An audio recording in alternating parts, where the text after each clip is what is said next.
Okay, so last week I made a guide on how to breed a competitive Pokemon.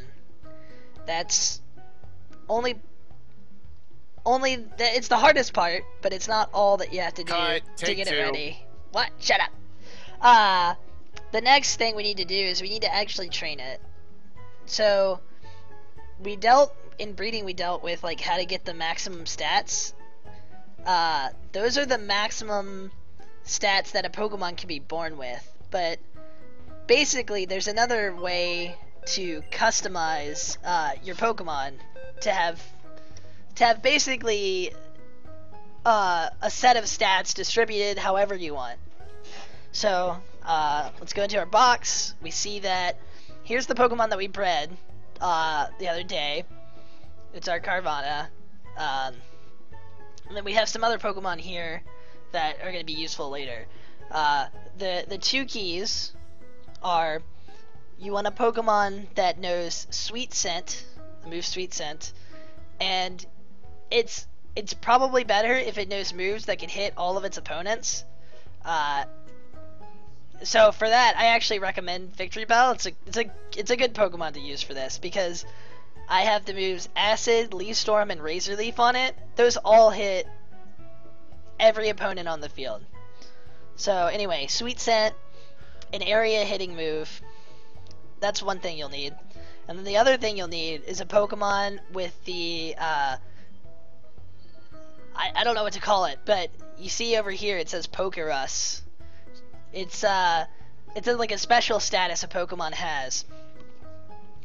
And what Pokerus does is it'll let you do this training a lot faster. It basically doubles the speed. So you'll want that. And a little bit about how Pokerus works, because it might be important to you, is when the Pokemon's in your party, if you leave it in your party and the clock on your 3DS ticks over to midnight, Pokerus will go away and it'll leave it with a symbol that looks like it's a little face. It's a little face. I'm trying to find an example here. Okay, you can see it here. Right under the dark type, you can see the little pink face. That means it used to have Pokerus on it, but it doesn't anymore. Basically, so basically, if you have your Pokemon in your party, and not in the box, when midnight rolls around on your 3DS, it'll switch from Pokerus to that little face, and that means it won't spread Pokerus to other Pokemon anymore. And that means that it's not going to be useful for this purpose. But even when it has the face, it still has the good effects from Pokerus, so yeah, it just won't be able to spread anymore. So for getting Pokerus on the Pokemon that we want, that we just bred, we'll need one that actually says Pokerus in the right corner here. Alright, so let's pull these into our party.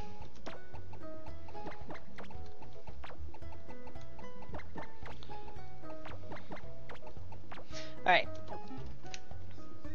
So, before we actually do any training, I want to kind of explain what I mean by spreading out your stats. So, I'm on the super training screen here, and you can see off to the right, there's a full bar on this Pokemon, and you can see there's like a green bar in the center of this hexagon, and then like a yellow shape outside of that.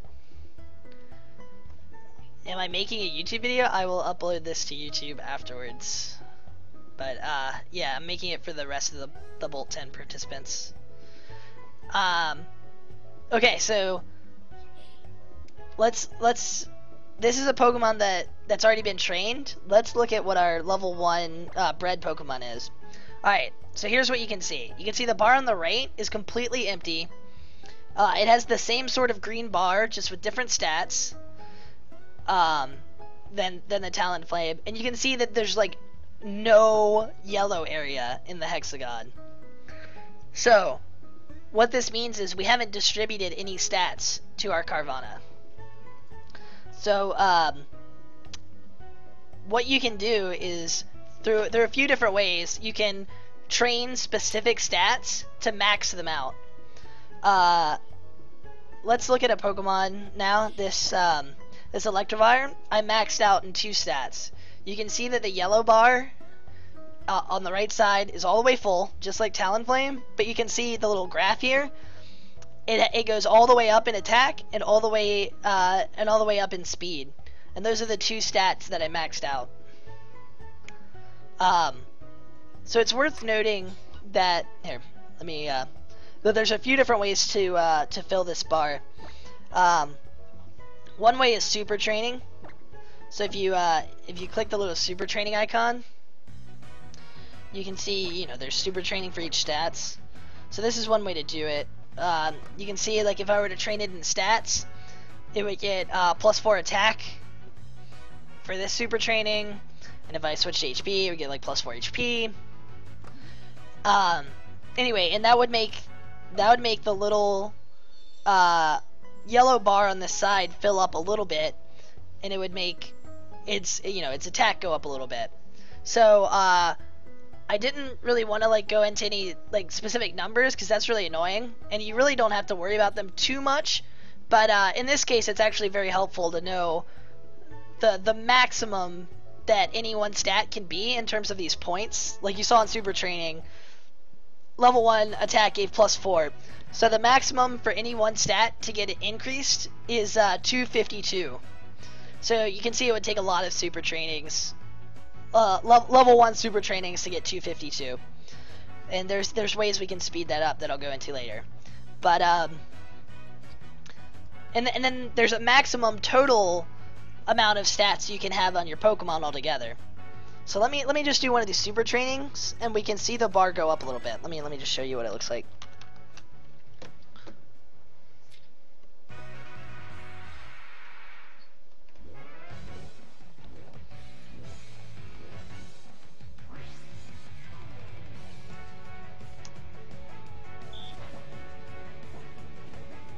Oh my gosh, this is gonna take forever. Should have done it in Oris. Oh no, wait, no, it's not. Carvana has a weird attack. Alright, done. The uncharged did 4, and the charged did 186. So, I'll leave the math to the scientists here. Alright, so you can see my stat went up a little bit, and you see the yellow bar went up a little bit too in the right. So,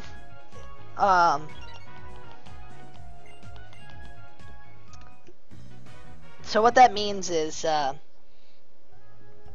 there's a maximum total amount of stats you can have on your Pokemon as well.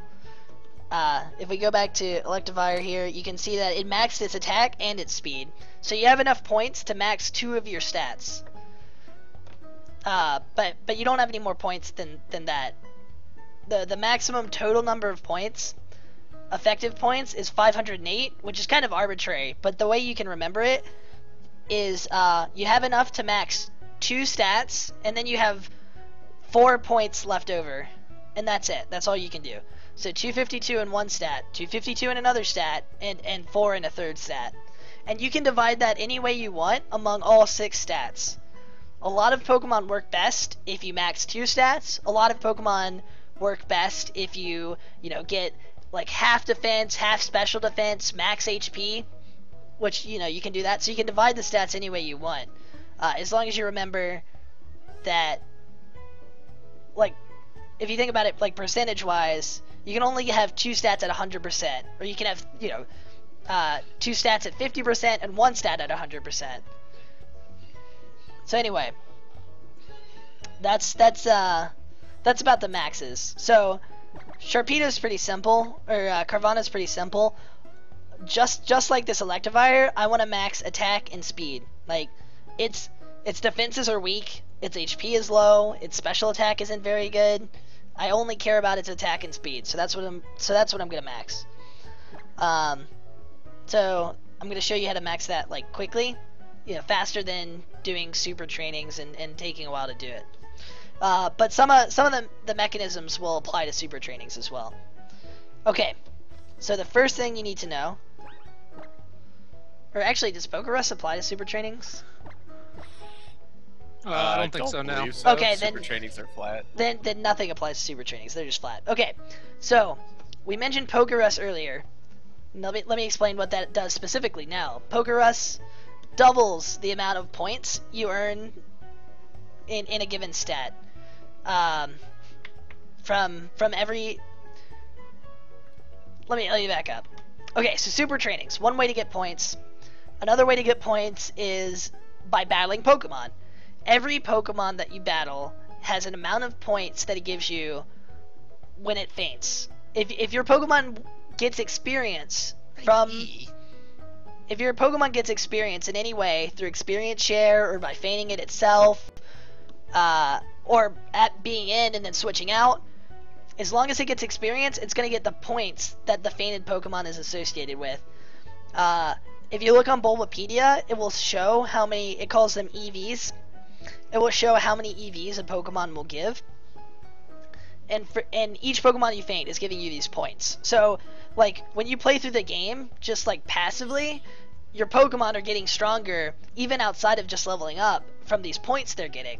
So, like, you know, if you play through the game and you look at, like, the super training menu for the Pokemon that you used for your first playthrough, you'll see that their yellow bar is maxed out, and that's just from feigning Pokemon within the game.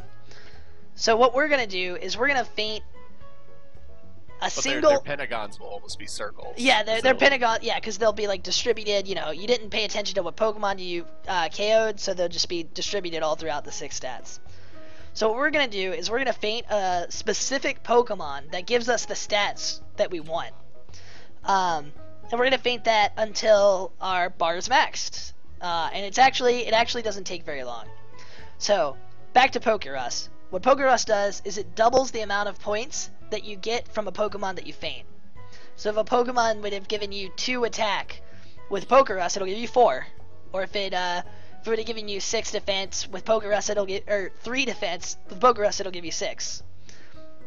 And the amount of points you get from a Pokemon kind of is between 1 and 3. There's no Pokemon that gives more than that. So alright, so that still sounds like it's going to take a long time. We need 252 of these things, and like I'm telling you that you can only get, you know, 6 per Pokemon max. How can we speed that up? Well, there's a few other ways we can speed that up.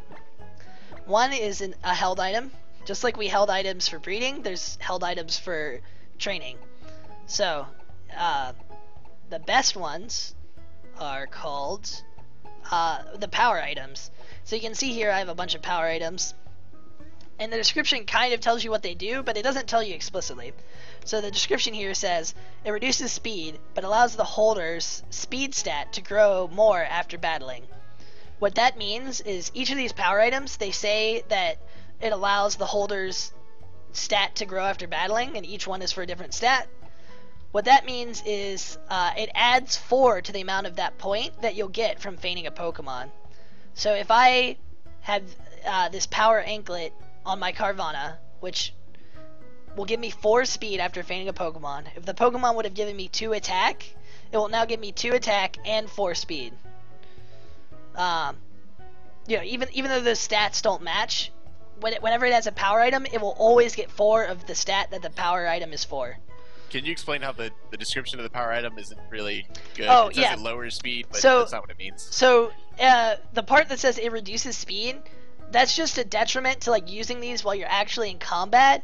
It actually works by like lowering your Pokemon's speed stat in battle, but not outside of battle. That has no outside of battle effect.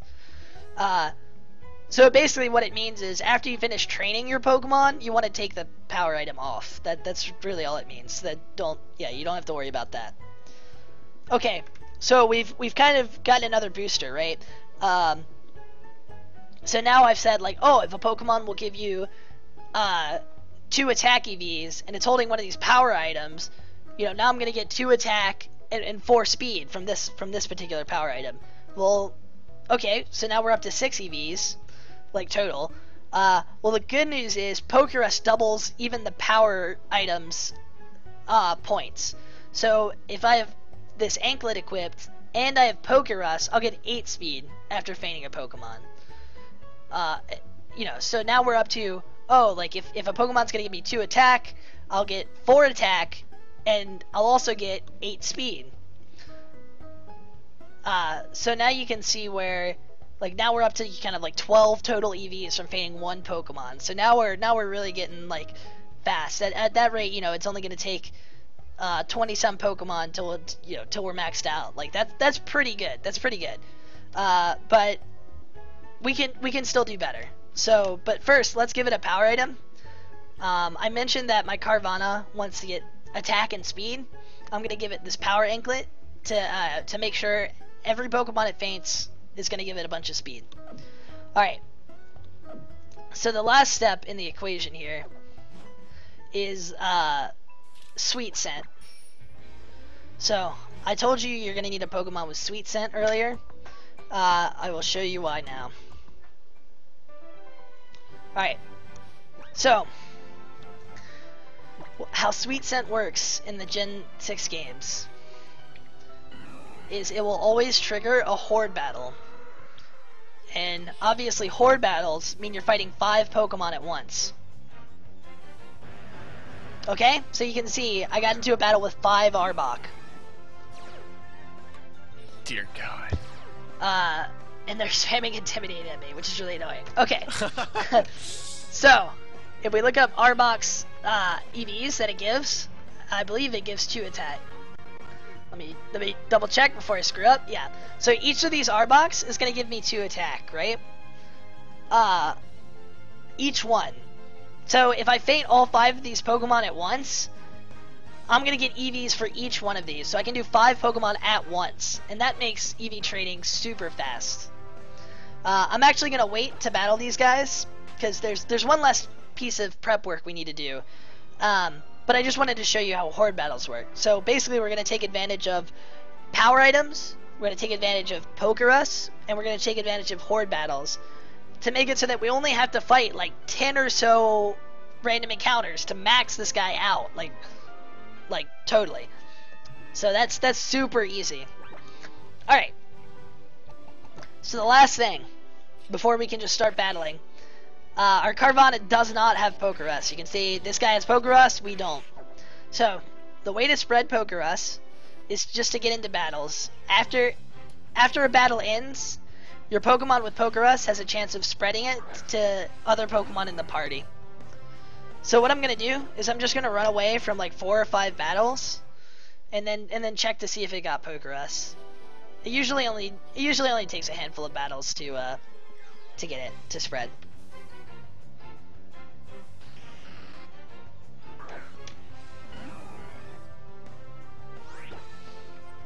And there's nothing stopping you from just, starting to train stats even before you have Pokerus. Like, just get into more Horde battles. Like, oh no, you need, 10 Horde battles or whatever. That's fine too. I just like spreading Pokerus first. I don't know why. It helps if you spread it beforehand. If you have to like count the number of stats. If you're not just gonna straight up max 2 stats and call it a day, like some Pokemon, you might want to be like clever with how you spread out your stats. You might want enough of a stat to outspeed something else, or whatever. You want to be sneaky about it. But anyway, you usually don't have to worry about that.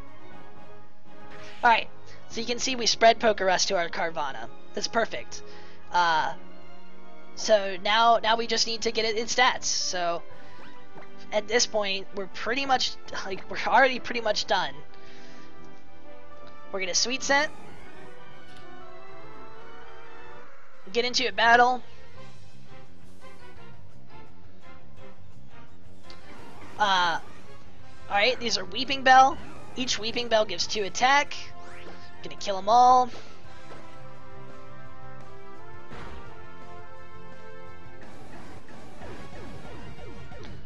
And I just gained like 50 points and a bunch of experience, so now it's gonna level up a bunch. One thing that's worth noting while I listen to all these level up noises, the way X and Y and or us, it doesn't matter where you train, the way they're designed is the encounters that you'll run, the Pokemon that you'll run into when you use Sweet Scent is based on which route you're in. I mean, just like every other encounter type. But X, Y, and Oras have certain routes that have very common Pokemon that give one like single stat of points. So, for example, the route I'm in, the Horde encounters almost always have Pokemon that give attack and only attack. So basically, you just need to figure out which route that you need to be on, and there are lists that people have made of like what route is best for which stat. I'll link that in the PASTEBIN that will accompany this. And you need to run away from things that don't have your stat. Yeah. If you don't want a certain stat, if you run away, you won't get it. Like, it's only when you faint the Pokemon that you get the stat. So if you screw up, like, you're completely fine as long as you didn't faint the wrong Pokemon.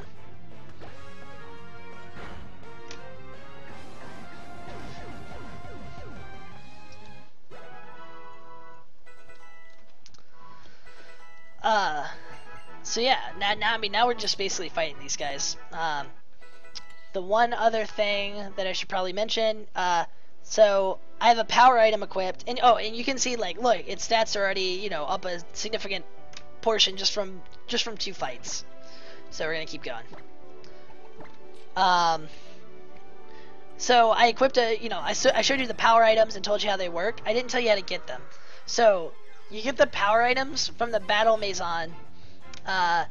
There's a currency. It uses a currency called BP, which you get from winning battles in the Battle Maison. There's different categories, but any of the Battle Maisons will give you at least 1 BP per win. And then like a big bunch of BP at certain intervals. And Pokemon Bank, you can also get BP from that just by using it. So basically, whether by battling or using your bank points, get enough BP to get the power items you want. I would recommend getting one of each. Just spend a little upfront time getting enough BP to get one of each power item, and then you'll be all set to go.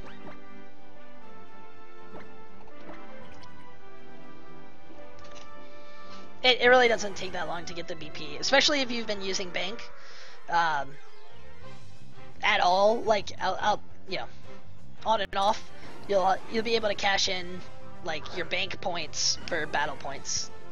You can also choose Pokemiles. I would recommend against that. I would always choose BP.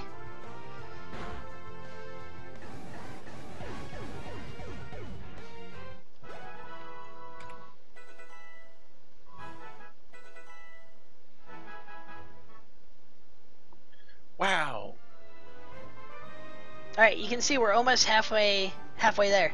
Like, I've been streaming for 20 minutes, and 15 of those minutes were explaining things. Like, it's so fast. And the other good thing, the advanced tech, if you will, there's nothing stopping you from training multiple Pokemon at once. This way. If they have Pokerust, if they have a power item, they'll train just as fast. Like, the only criteria is they gain experience from the Pokemon that faint. So if you have your experience share on, they're getting full points. So what I like to do, if I have like a bunch of Pokemon that I want to train at once, and I'll group them by like what stats they need, and if any of them need the same stats, I'll just train them together. Like, there's no disadvantage to that. So that's another way you can speed up the process. Like, get 2 Pokemon trained, for the price of 1, essentially.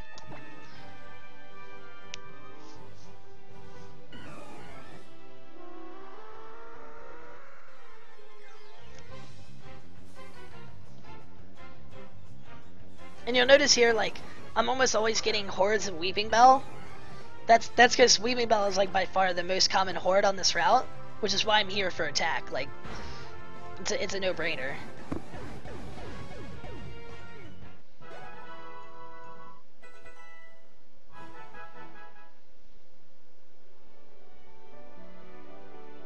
Alright, so I've almost maxed out my speed and my attack's lagging a little bit behind. I might do one more battle and then switch my power item from speed to attack. You don't have to do that. You can just keep battling until they're both maxed out. I'm just gonna I'm just gonna do that to speed up the process a little bit.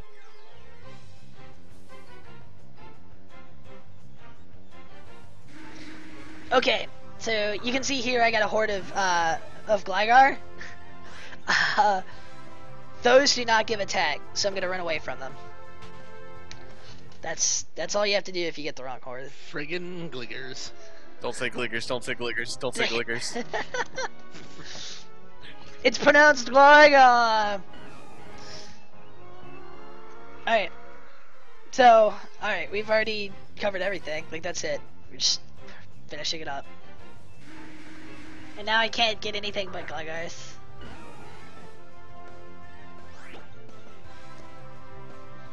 Oh, it's worth noting that if you don't mind spending a little more time, you can use super training to fully train a Pokemon. There's nothing that's gonna stop you. If you don't feel like, you know, doing this poker ass power item stuff, you can just super training, like, if you enjoy that. It's slower, but you know, it works.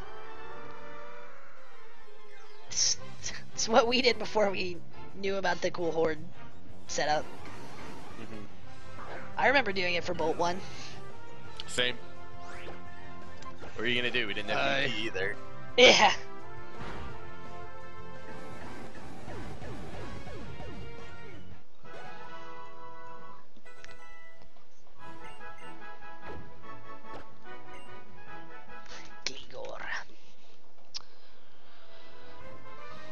Alright, yeah, my speed is definitely maxed out. You can kind of see it. It doesn't really tell you in the UI that it's like all the way maxed out, but anyway. So we're gonna switch our power item to the Bracer to finish up attack. Oh, and the reason speed finished before attack there is because my power item was giving me 4 speed from every Pokemon, but they only naturally gave 2 attack. So like my speed was growing at a rate that was double the attack. So anyway. It's just math. Math's easy. Math is hard.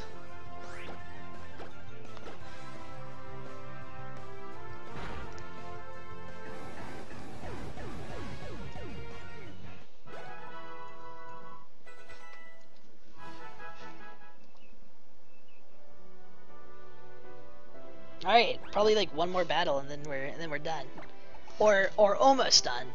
Remember, I said you can max out 2 stats, but if you max out 2 stats, you have 4 points left over. So I'm just gonna throw my 4 points in HP, and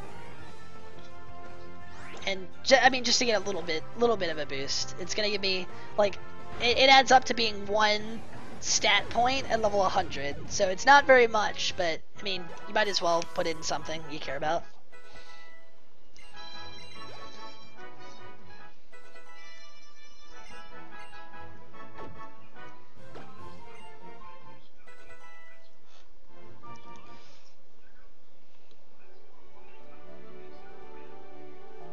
Alright. So let's just do one more battle. Make sure we're truly maxed. Pretty sure we are.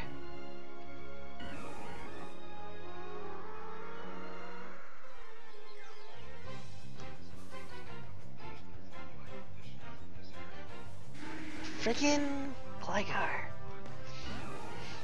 Freaking Gligar.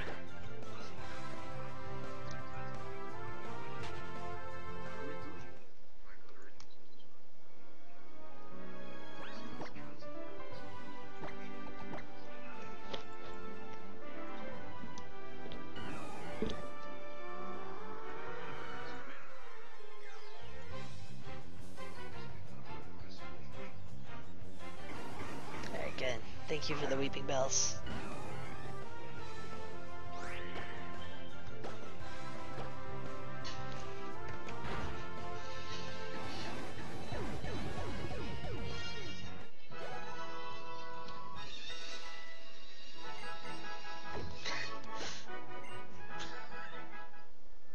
Alright.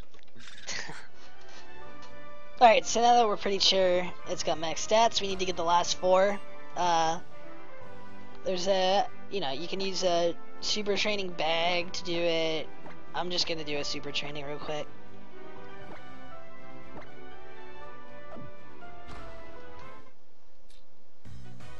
Alright, we only want 4 HP, so let's get 4.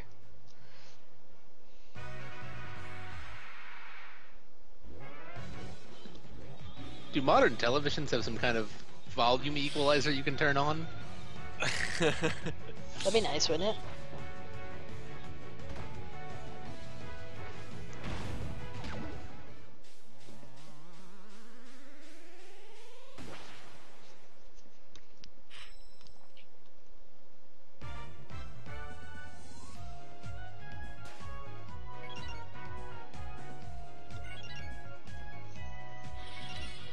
I love you, Steven! Alright, so I told a small fib earlier.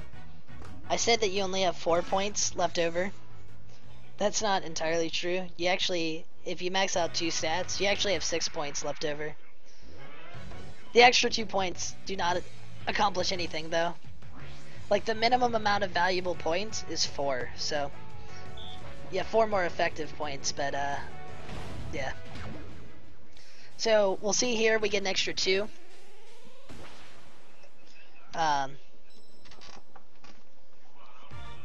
And I'm just doing that to show something in a second. So you can see, even though this training was supposed to give 4, it only gave 2. So, I mean, obviously I'm maxed out. It couldn't give me all 4. And then, yeah, so now our Carvana is fully trained. And the way that you can tell that all of its stats are maxed out is if you click this little, or, hold on, let's go away from it and go back. Wait, isn't it supposed to tell me that it's, like, maxed out? The thing in the top left corner should be flashing. Yeah, it's not actually flashing, but it's totally full. Anyway, it normally tells you that your Pokemon's maxed out. Let me go in the Pokemon menu and go back. If you did you do it through super training? I did do it through super training. Oh, the super training tells you. It tells you when the super training finishes. Nah. If you do it through normal training, that thing flashes. Yeah, so the super training told me that I finished. You saw I only got 2 stat points. The bar's all the way full. We got full attack, full speed, just a tiny little bit of HP. This guy's ready to go. And now, I mean, the only steps left after this are, you know, if you wanna use it in the Battle Maison, you need to level it up to 50. You can do that any way you want. Use the Elite Four, use the restaurants, just battle whoever. Doesn't matter. Now that the Pokemon's like this, all that you need to worry about are what moves you want it to have and whatever level you want to get it to. We're all the way done. Evolving it is also important. Evolving it is also important, but I mean everyone knows how to evolve Pokemon. All right, so so that's pretty much it. I'm gonna put this guy back in the box,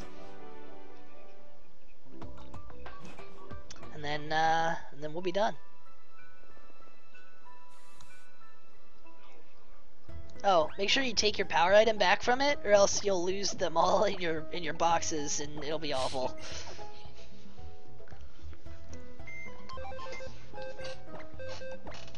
All right. Put our Pokerus guy back because it's, you know, he still has Pokerus because it's not midnight. Put this guy back, and you'll notice he has Pokerus now too, so he could spread it later. Put our utility guy back. All right. This guy in the box of trained Pokemon over here. All right, cool. So that's it. Yeah, I'll be writing up a PASTEBIN that explains the steps I explained in this video in text form. That's easier to digest. And that's pretty much it. Now you've bred a Pokemon and you've EV trained it, and you're good to go. You know everything you need to know. See ya! Thank you, Senpai.